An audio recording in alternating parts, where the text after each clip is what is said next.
महाविकास आघाडीमध्ये काँग्रेस शिवसेनेच्या ज्या काही हक्काच्या जागा आहेत त्या सुद्धा मागण्यासाठी आग्रही असल्यामुळे शिवसेनेचं नेतृत्व अस्वस्थ झाल्याची माहिती ही सूत्रांनी दिलेली आहे।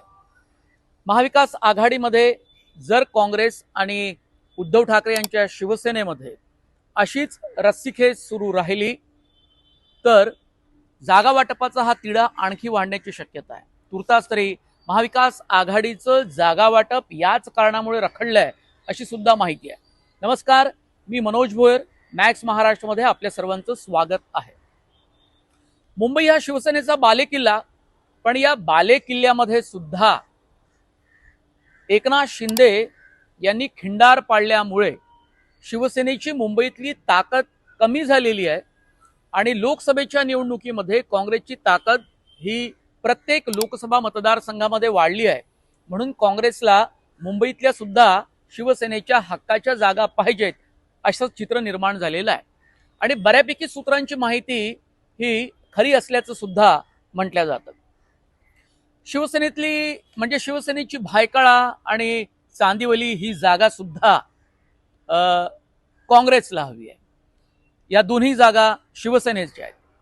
वांद्रे पूर्व ही जागा सुद्धा काँग्रेसलाच हवी आहे, त्यासाठी सुद्धा शिवसेना आग्रही आहे।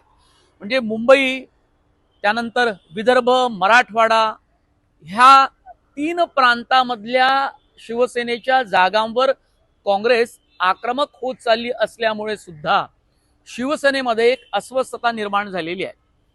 मुस्लिम मतदारांनी काँग्रेसची पाठराखण केली आणि काँग्रेससोबत तो राहिला। दलित मतदार हा काँग्रेससोबत राहिला कारण संविधान बचावचा नारा दिला गेला आणि त्याला मतदारांनी खूप साथ दिली आणि ती साथ दिली म्हणून उद्धव ठाकरे यांच्या पक्षाला सुद्धा भरभरून काही ठिकाणी मतं मिळाली आणि त्यांचे उमेदवार जिंकून आले अशा प्रकारचा अंदाज हा वर्तवला जातो। आता काँग्रेसमध्ये साधारणतः असा मतप्रवाह असावा, जी माहिती मिळते की उद्धव ठाकरे यांच्या पक्षाच्या उमेदवाराला काँग्रेसमुळे खूप मदत मिळाली, पण महाविकास आघाडीमध्ये मित्र पक्षांना आपापल्या पक्षाची मतं ही ट्रान्सफर होत असतात आणि तर ती झाली तरच संघटित महाविकास आघाडी म्हणून ती पुढे टिकू शकते। हे सूत्र महायुतीसाठी सुद्धा आहे, कारण महायुतीमध्ये सुद्धा भाजपची मतं ही शिंदे गटाला जास्त मिळाली, पण शिंदे गटाची मतं ही भाजपला मिळाली नाही अशा प्रकारचं निरीक्षण भाजपमध्ये सुद्धा मांडलं गेलं आहे। त्यामुळे आपल्या मित्र पक्षांचे होत एकमेकांना ट्रान्सफर व्हावेत आणि तसा प्रयत्न व्हावा अशा प्रकारच्या सूचना अलीकडेच केंद्रीय गृहमंत्री अमित शहा यांनी भाजपच्या बैठकीत सुद्धा दिल्या आणि महायुतीच्या नेत्यांना सुद्धा तशाच सूचना केल्या।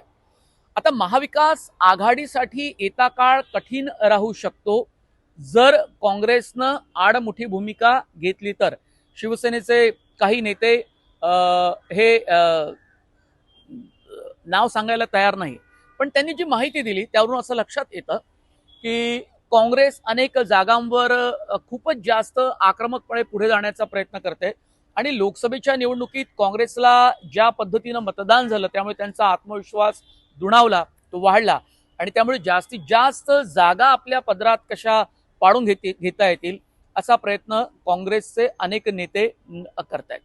अर्थात मी तुम्हाला सांगितलं की मुंबईमध्ये सेनेच्या भायखळा आणि ही चांदिवली ही जागा काँग्रेस सोडायला अजिबात उद्धव ठाकरे यांच्यासाठी तयार नाही।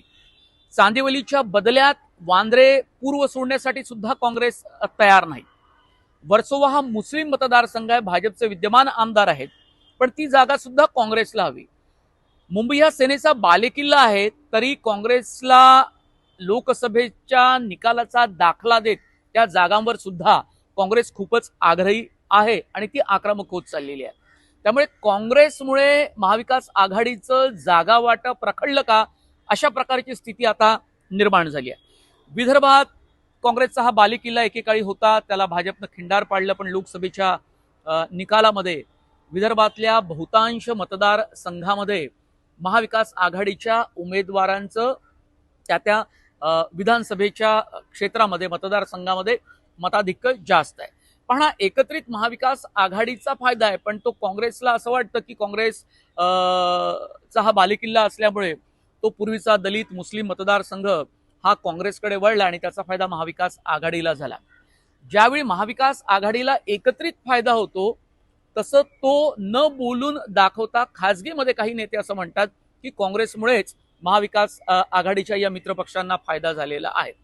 खरं तर लोकसभेच्या निवडणुकीमध्ये जे समन्वयाचं वातावरण काँग्रेस, राष्ट्रवादी काँग्रेस पक्ष, शरद पवार आणि उद्धव ठाकरेंच्या पक्षामध्ये दिसलं ते विधानसभेच्या निवडणुकीमध्ये फारसं दिसत नाही आणि म्हणून जागा वाटपाचा तिढा हा दिवसेंदिवस वाढत चाललेला आहे.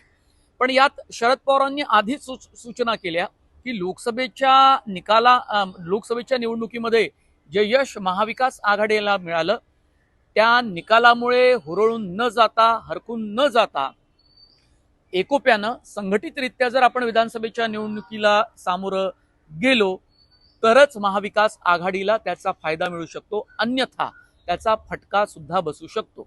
म्हणजे पवारांनी एक प्रकारे कान टोचण्याचं काम महाविकास आघाडीमधल्या पक्षांचं केलेलं आहे. यात पवारांचं अत्यंत सबुरीचं धोरण आपल्याला पाहायला मिळतं. म्हणजे मी विदर्भाचा उल्लेख केला. विदर्भामध्ये साधारणतः काँग्रेस ही सेना आणि शरद पवार यांच्या पक्षाला केवळ 17 ते 18 जागा सोडण्यासाठी तयार असल्याची माहिती मिळाली आहे आणि काँग्रेसला 45 ते 50 जागांवर विधानसभेची निवडणूक विदर्भामध्ये लढवायची आहे. आता मराठवाड्यामध्ये अशोक चव्हाण सारखे अत्यंत काँग्रेसचे दिग्गज नेते हे काँग्रेस सोडून भाजपमध्ये गेले आणि त्यांच्यासोबत काही आमदार सुद्धा गेले, तरी सुद्धा मराठवाड्यातल्या सर्वाधिक जागा काँग्रेसला हव्या आहेत अशी माहिती मिळते. त्यानंतर आपण महाराष्ट्रातल्या इतर भागातही पाहू. कोकणात तशी काँग्रेसची फारशी ताकद नाही, त्यामुळे उद्धव ठाकरे यांच्या पक्षाबाबत तिथे लवचिक भूमिका काँग्रेसनं स्वीकारल्याचं दिसतं.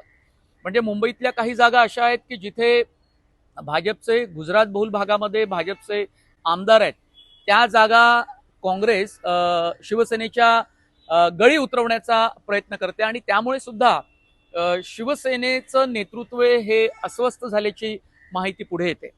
आता काँग्रेसच्या भूमिकेत जर बदल झाला नाही तर शिवसेनेच्या नेत्यांना असं वाटतं की विधानसभेची निवडणूक ही महाविकास आघाडीसाठी ही कठीण जाऊ शकते.